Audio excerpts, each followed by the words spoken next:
chocolate? Yeah, of course. Thank you.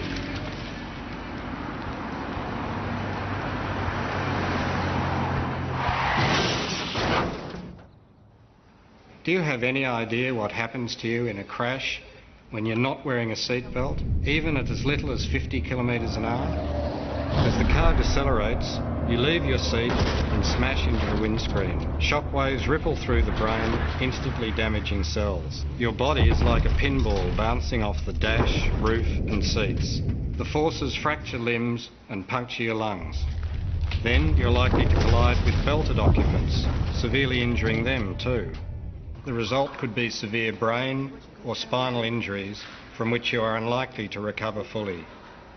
Why would you ever get into a car without putting on a seatbelt?